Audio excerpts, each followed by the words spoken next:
Welcome to MGM 90.8 FM. प्रत्येक एपिसोडमध्ये आपण नवीन विषयावर चर्चा करत आहोत, नवीन गोष्टी जाणून घेत आहोत.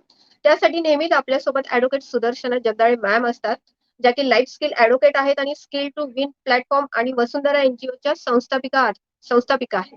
Welcome Sudarshana. Hello. Hello Sudarshana, कशी आहेस? मी मस्त. तू कशी आहेस? सुदर्शना, मी मजेत. काय ग ओके. Sakhi, thank you. खूप आणि जोरात सर्वांना चालू आहे तुझं? आणि काय? काय ग सखी, खूप जोरात सुरू आहे म्हटलं तुझं.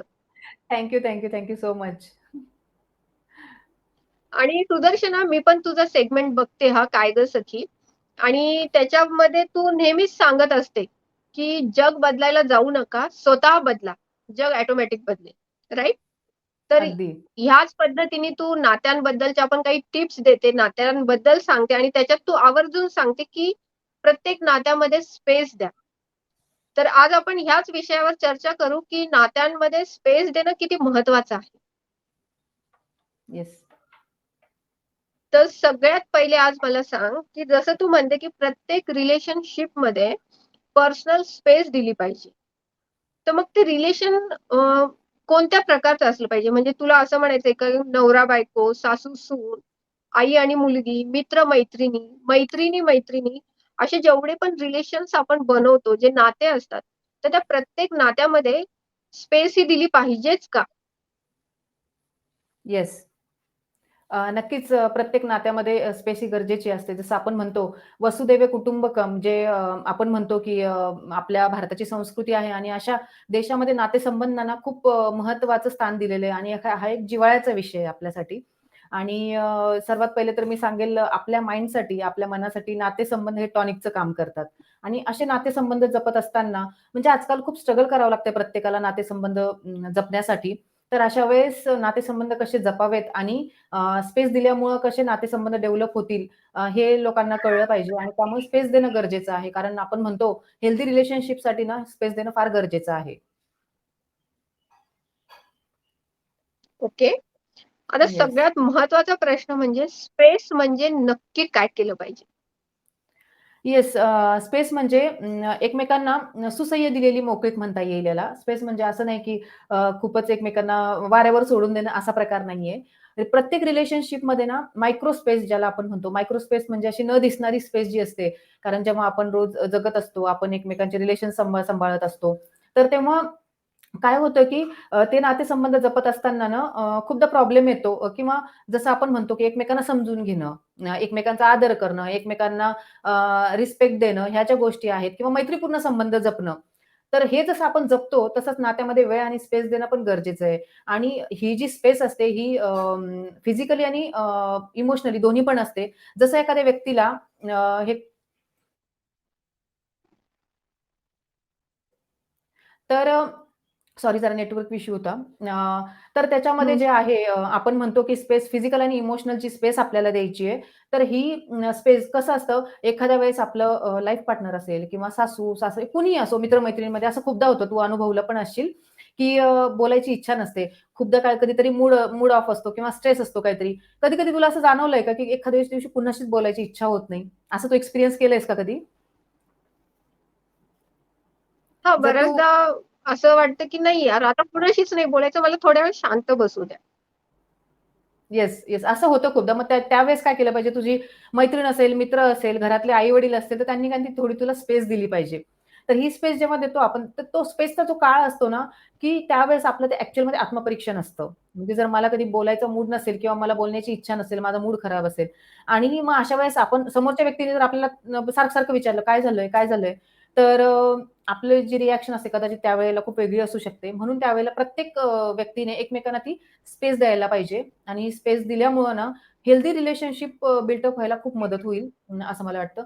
आणि तू जे म्हणतेस की आपण खूपदा पाहतो. अजून एक मी उदाहरण सांगेल इथे, की एक नवरा आपल्या मित्रांसोबत गेलेला असतो पार्टीसाठी आणि बायको सारखी फोन करते. 4-4, 4-4, 5-5 वेळेस फोन करते. तर मग तो इरिटेट होऊन जातो. कधीतरी मी मित्रांसोबत पार्टीला आलोय, तर मग ही का सारखी फोन करते? तर तो घरी आल्यानंतर मग त्या दोघांची भांडणं होतात. मग इथं मग तो सहज बोलतो, "ना, "तू मला थोडीशी स्पेस दे ना."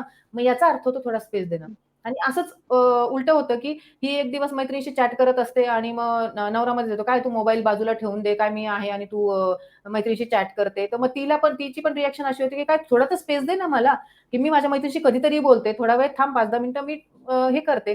तर याच्यामध्ये ही जी स्पेस असते, अंडरस्टँडिंग असते ती पाहिजे आणि कधी-कधी आपल्याला पण समजलं पाहिजे प्रत्येक व्यक्तीला आपण म्हणतो, की एकमेकांना स्पेस आपण देतोय. पण एखाद्या वेळेस मला सपोज उदाहरणार्थ मला कुठे बाहेर जायचंय आणि तेवढी स्पेस माझ्या नवऱ्याने दिलेली, की "बाबा ठीक आहे, तू जा." पण मला दिसतंय, की माझ्या नवऱ्याचा मूड खराब आहे किंवा तब्येत बरी नाहीये, तर मला प्रायोरिटी कळली पाहिजे. मी माझ्या स्पेसचा तिथं गैरफायदा नाही घेतला पाहिजे किंवा तो स्पेस मी कुठे यूज करायचा. मग तेव्हा मला कळलं पाहिजे मैत्रिणींसोबत किंवा शॉपिंगला जाण्यापेक्षा मला फॅमिलीला, माझ्या नवऱ्याला माझी गरज आहे. सो मी तिथं ते हे केलं पाहिजे. म्हणून इथे परत भाग येतो अंडरस्टँडिंगचा.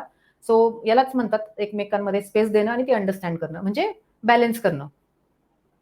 म्युच्युअल अंडरस्टँडिंग पण तेवढीच महत्वाची आहे. एक्झॅक्टली आणि कोणत्याही नात्यामध्ये असं नाही की फक्त हसबंड वाईफच्याच, हे प्रत्येक नात्यामध्ये होतं. ओके. आणि येस. आणखीन एक मला प्रश्न असा पडला होता, की नात्यातील स्पेस जपली पाहिजे जसं तू आता सांगितलं. तर मग भावी सासू-सुना म्हण किंवा सासरे, त्याच्यानंतर जावई, तर ती स्पेस जपण्यासाठी आपण किंवा समोरच्या व्यक्तीकडनं, मग ती मैत्रीण असो, मित्र असो, भाऊ असो, तर आपण अपेक्षाच नाही ठेवायच्या का मग? नाही जेव्हा आपण एखादं नातं जगत असतो किंवा आपले नातेसंबंध जन्मापासूनच आपल्याला मिळतात. अपेक्षा प्रत्येक ठिकाणी येते, पण प्रत्येक व्यक्तीने जसं आपण मोठं होत जातो, जसं आपण अनुभवातून शिकत जातो, तर अपेक्षा आपण किती प्रमाणात ठेवल्या पाहिजे? किती आपल्या अपेक्षा जास्त होत आहेत, त्यामुळे त्रास होतोय का आपल्याला किंवा समोरच्या व्यक्तीला? परत इथे अंडरस्टँडिंगचा भाग येतो. एकमेकांकडून अपेक्षा किती कराव्यात आणि त्या अपेक्षा करत असताना याच्यातून त्रास तर होत नाहीये ना? त्याच्यापेक्षा आपण अपेक्षा स्वतःकडून करायला हव्या, की आपण ह्या रिलेशनशिपला किती महत्त्व देतो किंवा किती पर्सेंट आपण याच्यामध्ये देतोय. आपण स्वतः 100% देतोय का? जर आपण 100% देत असेल, तर समोरचाही ऑटोमॅटिकली काही पर्सेंट तर देतोच आणि हे होतं.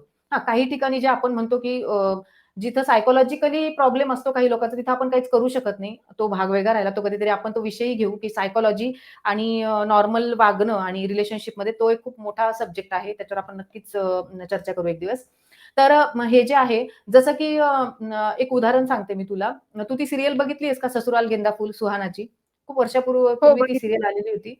Yes, yes. खूप सुंदर सीरियल होती. म्हणजे तेव्हा पाहायचे कॉलेजला असताना ते एक मजा म्हणून वाटायचं. किती छान सासू वगैरे आहे किंवा तिचे हं. किती मजा आहे, तिला एवढं छान सासर मिळालं. पण आता त्याचं मीनिंग कळतंय, की जेव्हा नातेसंबंध जपत असताना त्याच्यामध्ये काय दाखवलंय, की एक सून जी असते त्या घरी येणारी, ती एकदम लाडात वाढलेली, तिला आई नाही म्हणून तिला काही कळत नसतं, काही सांगितलेलं नसतं. म्हणजे वडिलांनी खूप लाडात वाढवली, पण ती मनाने खूप चांगली असते. मग ती जेव्हा जॉइंट फॅमिलीमध्ये येते आणि सुप्रिया ज्या तिच्या सासू दाखवलेल्या आहेत, तर त्याच्यामध्ये ते जी फॅमिली आहे, एवढी मोठी जॉइंट फॅमिली तिला सांभाळून घेते. तिच्यासारखं ते विचार करतात, की ती कशी वागते, तिला काय आवडतं, तिच्या पद्धतीचं म्हणजे जेवण जे आहे, तिच्या आवडीचं जेवण बनवलं जातं. तिला फिरायला तिला बाहेर पाठवलं जातं. म्हणजे खूप छान त्याच्यामध्ये दाखवलं. चढ-उतार हे त्याच्यामध्ये दाखवले. पण त्यांनी असं केल्यामुळे ती स्वतः नंतर बदलली आणि त्याच्यामध्ये ती त्या साच्यामध्ये त्यांच्या फॅमिलीमध्ये ती ऑटोमॅटिकली डेव्हलप होत गेली. मग मला असं वाटतं जेव्हा एखादी सून घरी येते, त्या सुनेने पण आपल्या सासू-सासऱ्यांना एक आई-वडिलांचं आई-वडील म्हणून त्या रिस्पेक्ट ठेवून त्यांचं जे ते जे बोलतायत किंवा त्या ज्या काही गोष्टी आहेत, जरी नाही पटल्या, तर काही गोष्टी एक्सेप्ट करायच्या, नाही पटलेल्या गोष्टी सांगायच्या आणि सासू-सासऱ्यांनी सुद्धा पूर्णच गोष्टी त्यांच्या धरून बसण्यापेक्षा सुनेचं काय म्हणणं आहे ते पण ऐकून घेऊन याच्यामध्ये बॅलन्स साधला पाहिजे. आणि काही ठिकाणी असं होतं, की सगळं चांगलं असतं, मुलगा पण चांगला असतो, सुनेला काही गोष्टी पटत नाही आणि मग ते न पटता-पटता दोघांनाही पटत नाही, सासूला आणि सुनेला नाही. पण तरीही ती फॅमिली चांगली असते. तर मग त्यांनी अशा वेळेस काय करायला पाहिजे? प्रेमानं वेगळं राहणं आणि मग सणवार असेल म्हणजे नातवंडांनाही तेवढंच प्रेम मिळतं. नातवंडाचंही नुकसान होत नाही. दोघं हसबंड वाईफमध्ये प्रॉब्लेम होत नाही. मग ते जे मोह जो म्हणतो आपण, कधी-कधी काय होतं आपल्या आई-वडिलांचा ना मोह हं, आवरत हं. नाही. मुलगा आणि सून मुलाला कसं दूर पाठवायचं, आपले नाते, आपले नातवंड, मग लोक काय म्हणतील इथपर्यंत त्यांचा विचार असतो. पण मला असं वाटतं ना, जर तुम्हाला चांगले रिलेशन बिल्ड करायचे, तर हा स्पेसचा प्रकार येतो, की बाबा तुम्ही त्यांना स्पेस द्या. त्यांना वेगळं ठेवा.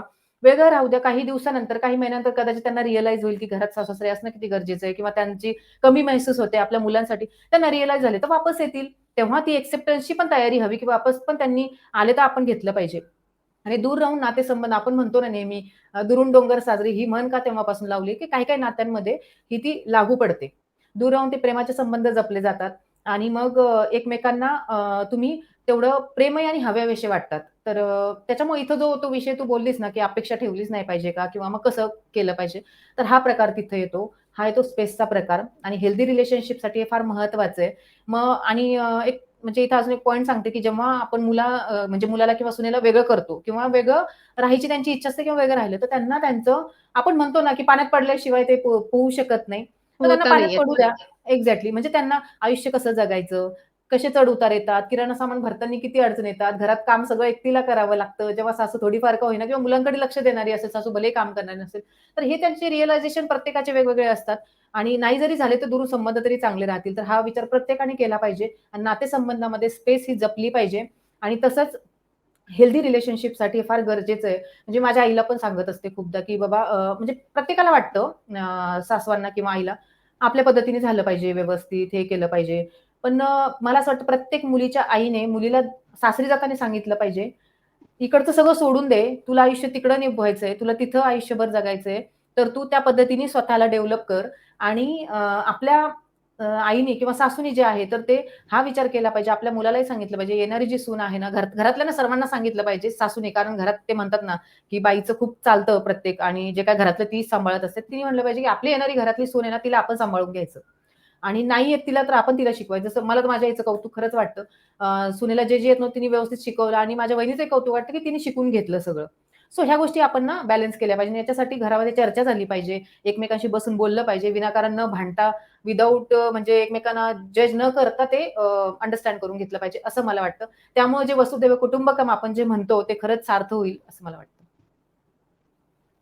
Thank so much Sudarshana. आज खूप चांगल्या विषयावर तू माहिती दिली आणि खरंच म्हणजे सोबत राहून नातं कायमचं तोडण्यापेक्षा थोडीशी एकमेकांना स्पेस दिली पाहिजे, ज्याच्यानी नातं आणखीन जवळ येईल.